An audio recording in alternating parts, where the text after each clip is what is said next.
آپ عمومی طور پر سنتے رہتے ہیں فلاں حدیث ضعیف ہے، فلاں حدیث کو فلاں نے یہ کہا ہے کہ یہ حدیث ضعیف ہے، اس پر عمل نہیں کرنا وغیرہ وغیرہ، یہ آپ سنتے رہتے ہیں۔ اس حوالے سے میں چاہوں گا کہ میں آج آپ کو یہ سمجھاؤں کہ حدیث ضعیف کیا ہوتی ہے، اس کی تعریف کیا ہے اور اس پر عمل کر سکتے ہیں کہ نہیں کر سکتے، اور اس کا درجہ کیا ہے حدیث ضعیف کا۔ اس حوالے سے جو حدیث ضعیف کی تعریف ہے وہ یہ ہے: ما لم یجتمع فیہ صفات الصحیح والحسن۔ یہ جو تعریف میں نے اب بیان کی ہے، اس کو امام ابن صلاح عثمان بن عبد الرحمن ابن صلاح جو ہیں انہوں نے اپنے مقدمہ میں ذکر کیے۔ وہ فرماتے ہیں: کل حدیث لم یجتمع فیہ صفات الحدیث الصحیح ولا صفات الحدیث الحسن فہو حدیث ضعیف۔ انہوں نے یہ اس کی تعریف کی ہے، یعنی اس کا مطلب کیا ہے کہ ایسی حدیث جس میں حدیث صحیح اور حدیث حسن کی صفات اور شرائط جمع نہ ہوں، یعنی وہ ان سے کم درجے کی ہو۔ جو حدیث صحیح سے کم درجے کی ہو وہ حسن ہوتی ہے، اور جو حسن سے کم درجے کی ہو وہ حدیث ضعیف ہوتی ہے۔ اگرچہ ایک حسن لغیری بھی ہوتی ہے، لیکن یہ جو عمومی مفہوم ہے وہ میں آپ کو سمجھا رہا ہوں۔ اب جو حدیث ضعیف ہے یہ کیسے صحیح اور حسن کے درجے سے کم ہوتی ہے؟ سب سے پہلے تو ہم یہ اختصار کے ساتھ جاننے کی کوشش کریں گے کہ حدیث صحیح کس کو کہتے ہیں اور حدیث حسن کس کہتے ہیں۔ حدیث صحیح کی 5 شرائط ہیں: متصل سندہ بنقل العدل وتام الضبط من غیر شذوذ ولا علہ۔ وہ کیا ہے کہ اتصال سند ہو، یعنی سند سے کوئی راوی رہ نہ گیا ہو۔ دوسرا، اس کے سارے راوی ثقہ ہوں، عادل ہوں۔ اور تیسرا یہ ہے کہ تام الضبط، یعنی اس کا حافظہ ٹاپ کا ہو، کمال کا حافظہ ہو۔ اور چوتھا، شاذ نہ ہو، یعنی اعلیٰ درجے کے جو راوی ہیں ان کی مخالفت نہ ہو رہی ہو۔ اور پانچواں ہے کہ اس میں کوئی علت نہ ہو، کوئی ضعف نہ ہو، کوئی وجہ نہ ہو جس کی وجہ سے وہ حدیث صحیح کے درجے سے نیچے اتر رہی۔ تو یہ 5 شرائط ہیں، 5 صفات ہیں صحیح کی: اتصال سند، تمام راوی عادل و ضابط ہوں، عادل ہوں، اور ان کا حافظہ مضبوط ہو، اور وہ حدیث شاذ نہ ہو، علت نہ ہو۔ اب ان 5 شرائط میں سے ایک شرط جو تام الضبط ہے، یعنی ٹاپ کا حافظہ ہے، وہ اگر تھوڑا سا کم ہو جائے، خفیف ہو جائے، تھوڑا سا ہلکا، تو وہ حدیث صحیح کے درجے سے حسن کے درجے پر آ جاتی ہے۔ اب اگر وہ جو حافظہ کم تھا وہ، یعنی حسن کی اب جو 5 شرائط ہیں ان میں سے ایک شرط بھی کم ہو جائے تو وہ حدیث ضعیف ہو جاتی ہے، یعنی سند سے راوی رہ جائے، کوئی اس طرح کوئی شاذ ہو جائے یا کوئی علت اس میں آ جائے، یا اس کا حافظہ جو تھوڑا خفیف تھا اس سے بھی کم تر آ جائے، تو یہ حدیث ضعیف ہوتی ہے۔ یہ بات ذہن میں رکھیں، جو بھی حدیث ضعیف ہوتی ہے اس کو اس لیے نہیں ضعیف کہتے کہ وہ رسول اللہ صلی اللہ علیہ وسلم کا کوئی فرمان ہے جو ضعیف ہو رہا ہے، ایسی بات نہیں ہے۔ وہ ذاتی طور پر رسول اللہ صلی اللہ علیہ وسلم کا فرمان ضعیف نہیں ہوتا، بلکہ یہ حدیث ضعیف ہوتی ہے اپنے راویوں کی وجہ سے، جو سند بیان کی جا رہی ہے، جو ایک سلسلہ ہے، چین ہے، ان میں سے اگر کوئی خرابی پیدا ہو رہی ہو تو اس وجہ سے وہ حدیث ضعیف ہوتی ہے۔ راویوں کے حوالے سے ضعیف کا ایک بہت وسیع ایک سلسلہ ہے ضعیف حدیث کا۔ یہ نہیں کہ صرف حدیث سے ضعیف کہہ دیا تو بس نہیں، علم و مصطلح الحدیث میں حدیث ضعیف کے بہت زیادہ پر پھیلے ہوئے ہیں۔ مثال کے طور پر منکر حدیث ضعیف ہوتی ہے، مدلس ہے، معدل ہے، منقطع ہے، معلق ہے، معلل ہے، اور بعد مرسل ہیں۔ یہ حدیثیں جو ہیں یہ ضعیف۔ اس کے علاوہ بھی کئی اقسام ہیں جو حدیث ضعیف کی اقسام ہیں۔ اس حوالے سے میں آپ کو یہ بتاتا چلوں کہ جو حدیث ضعیف ہوتی ہے اس کا اپنا ایک مقام و مرتبہ ہوتا ہے۔ حدیث ضعیف کو آپ یہ کہہ کر نہیں پیچھے چھوڑ سکتے کہ حدیث ضعیف ہے جی چھوڑو جی، اس حدیث ضعیف کو ہم نے نہیں ماننا، ٹھیک ہے، ایسی بات نہیں ہوتی، بلکہ اس کے کچھ درجات ہیں۔ اس حوالے سے میں یہ آپ سے ضرور عرض کرنا چاہوں گا کہ حدیث ضعیف جو ہے وہ اگر 3 چیزیں، 3 شرائط اس میں نہ پائی جائیں تو وہ حدیث ضعیف جو ہے وہ درجہ حسن تک پہنچ جاتی ہے۔ اس حوالے سے حافظ ابن حجر عسقلانی نے جو 3 شرائط بیان کی ہیں وہ میں آپ کے سامنے رکھنا چاہتا ہوں۔ ان میں سے پہلی شرط یہ ہے کہ اس کا جو ضعف ہے ضعیف حدیث کا وہ بہت زیادہ نہ ہو، شدت اختیار نہ کر گیا ہو۔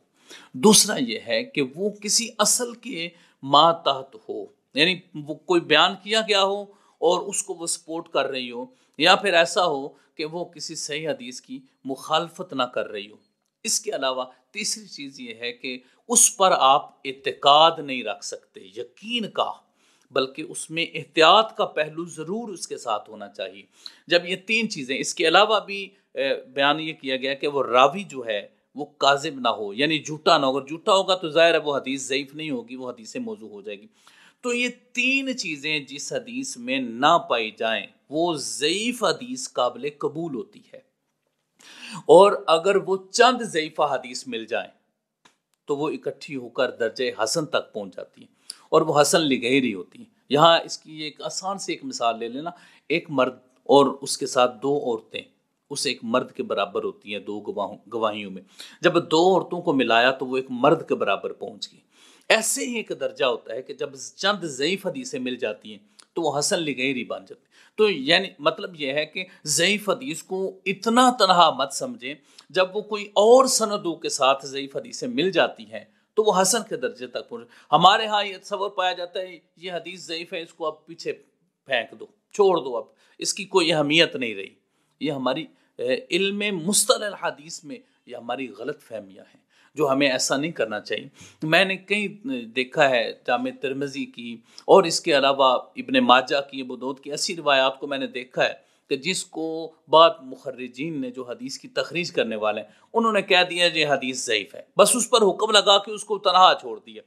کتنی بڑی زیادتی ہے علم حدیث میں کہ ایک حدیث کو آپ لیتے ہیں اور اس کے نیچے حکم لگا دیتے ہیں یہ حدیث ضعیف ہے، اور اس کی باقی جہتوں کو بیان ہی نہیں کرتے کہ یہ فلاں فلاں جگہ پہ اگر آپ کو تخریج کا شوق ہے تو پھر پوری تخریج کریں، پھر یہ کریں کہ آپ باقی حدیثوں کو بھی لیں، باقی 3 4 5 مختلف اسانید کے ساتھ لیں، اگر تو وہ صحیح ہیں تو پھر آپ کو اس حدیث کو ان کی سپورٹ میں دے دیں، اور اگر وہ بھی ضعیف ہیں تو پھر آپ یہ شرائط چیک کریں، پھر اس کے بعد اگر وہ ضعیف ہے اور وہ درجہ حسن تک جاتی ہے تو ضعیفہ حدیث کو ملائیں اور اس کو حسن درجہ تک پہنچائیں، اور لکھیں باقاعدہ طور پر کہ یہ سند اس کتاب کی تو ضعیف ہے لیکن باقی جو روایات ہیں ان کو ملا کر یہ درجہ حسن تک پہنچ جاتی ہے۔ اس کو ادھورا مت نہیں چھوڑنا چاہیے، ان کو تمام روایات کو لے کر کرنا چاہیے۔ ایسی زیادتی امت مسلمہ کے ساتھ نہیں کرنی چاہیے۔ اگر بندہ تخریج کرنا ہی چاہتا ہے تو پھر پورے انصاف کے ساتھ تمام علوم کو سامنے رکھ کر وہ کرے۔ اس کے علاوہ جو ضعیف حدیث ہے کیا اس کو بیان کر سکتے ہیں آپ کے نہیں بیان کر سکتے، یا اپنی کتابوں میں لکھ سکتے ہیں کہ نہیں لکھ سکتے، اور اس کے ساتھ کیا حدیث ضعیف لکھنا ضروری ہے؟ یہ بات یاد رکھیں، بالاتفاق علماء اصولیین فی الحدیث، جو حدیث کے علماء ہیں ان کے ہاں بالاتفاق جو حدیث بھی ضعیف ہوتی ہے اس کو آپ بیان کر سکتے ہیں، اور ساتھ یہ بھی بتانا ضروری نہیں کہ یہ حدیث ضعیف ہے۔ ہم عمومی طور پر سمجھ جو حدیث سے ضعیف حدیثیں لے آیا جی، بتایا بھی نہیں ہے کہ یہ حدیث ضعیف، یہ ضروری نہیں ہے۔ یہ حدیث موضوع کے لیے ضروری ہے کہ جب اس کو بتانا ہے تو ساتھ حکم وضع بھی لگانا ہے کہ یہ حدیث جو ہے یہ موضوع ہے۔ اس لیے حدیث ضعیف کو ایک مذاق نہ سمجھا جائے، اس کی بڑی اہمیت ہے۔ امام اعظم ابو حنیفہ رحمۃ اللہ تعالیٰ علیہ نے فرمایا کہ میرے اجتہاد کے مقابلے میں اگر حدیث ضعیف آ جائے تو اس حدیث ضعیف کو ترجیح دی جائے گی۔ اس کا مطلب ہے اب ایک بندہ کہے جی نہیں اس مواد پر ساری حدیثیں ضعیف ہیں، لہٰذا میں جو استدلال کر رہا ہوں آپ اس استدلال کو دیکھو، ضعیف حدیثوں کو چھوڑو، تو یہ بھی ایک بہت بڑی غلط فہمی ہے، اور یہ ایک بہت غلط انداز ہے۔ جب ضعیف حدیث موجود ہے تو وہ راویوں کی وجہ سے کم درجے پہ آئی ہے، نہ کہ آپ کا اجتہاد اور آپ کی جو سوچ ہے وہ اس پر بھی فائق ہو گئی ہے۔ ایسا نہیں ہوتا، اور اس طرح کی باتوں سے عوام الناس کو پریشانی میں مبتلا نہیں کرنا چاہیے۔ جو ضعیف حدیث ہوتی ہے اس کا ایک مقام ہوتا ہے، اور اس کا مقام سمجھنا بھی چاہیے۔ حدیث ضعیف کا مقام ظاہر جب وہ ملیں گی تو حسن پہ پہنچیں گی، تو اگر حسن پہ پہنچیں گی تو اس پر احکامات تو ثابت ہوں گے، پھر وہی ضعیفہ حدیث جس کو آپ چھوڑ رہے تھے وہ اب حسن کے درجہ پر جا کر اب وہ فضائل اعمال سے اوپر چلی گئی احکامات تک، تو اس کا مقام تو بڑھ گیا ہے نا۔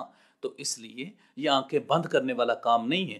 علم و مصطلح الحدیث ایک عظیم الشان اور بہت ہی احتیاط والا معاملہ ہے۔ ایسی پکڑ کر حدیثوں پر حکم جو ہے وہ نہیں لگانا چاہیے، پہلے بندے کو پورا فہم حاصل ہونا چاہیے، پھر اس کے بعد اس کو ایسا کرنا چاہیے۔ اب رہی یہ بات کہ حدیث جو ضعیف ہے اس پر آپ عمل کرتے ہیں اور اس سے استدلال کرتے ہیں، تو وہ آپ کیسے کر سکتے ہیں؟ اور کس کس چیز میں آپ ضعیف حدیث سے استدلال کر سکتے ہیں. اگر تو وہ ساری روایات کو چیک کرنے کے بعد حدیث سے ضعیف ہی باقی رہی ہے تو پھر آپ اس سے کیا کر سکتے ہیں؟ پھر آپ اس معاملے میں اس بات کا خیال رکھیں گے کہ آپ حلال و حرام اور احکامات میں اس سے استدلال نہیں کریں گے. ٹھیک ہے، یہ اس حوالے سے میں آپ کو تھوڑا سا پیش کرتا ہوں. یہاں پہ الکفایہ فی علم الروایہ کتاب ہے ابو بکر خطیب بغدادی کی، یہ بنیادی کتابوں میں علم مصطلح الحدیث. انہوں نے امام احمد بن حنبل رحمۃ اللہ تعالیٰ علیہ کا ایک قول ذکر کیا ہے جو اس کو حکم ضعیف جو ہے اس کو سپورٹ کرتا ہے. وہ فرماتے ہیں کہ امام احمد بن حنبل رحمۃ اللہ تعالیٰ علیہ نے فرمایا اذا روینا عن رسول اللہ صلی اللہ علیہ وسلم فی الحلال والحرام والسنن والاحکام تشددنا فی الاسانید. فرماتے ہیں کہ جب ہم حلال و حرام کو لیتے ہیں یا احکامات کو لیتے ہیں تو پھر ہم کیا کرتے ہیں؟ تشددنا فی الاسانید، پھر ہم سندوں میں سختی برتتے ہیں، پھر اس کو چیک کرتے ہیں کہ کہیں وہ حدیث ضعیف تو نہیں ہے. اگر وہ حدیث صحیح ہوتی ہے تو ہم لے لیتے ہیں.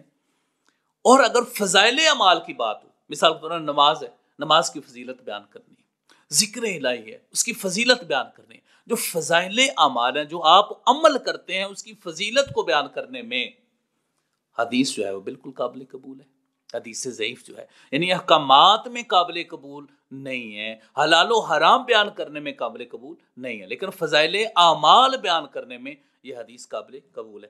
اس حوالے سے جو دوسرا اس کے ساتھ ہی قول امام احمد بن حنبل کا جو ابو بکر خطیب بغدادی نے بیان کیا وہ یہ ہے وَإِذَا رَوَيْنَا عَنِ النَّبِيِّ صلی اللہ علیہ وسلم فی فضائل الاعمال تساہلنا فی الاسانید.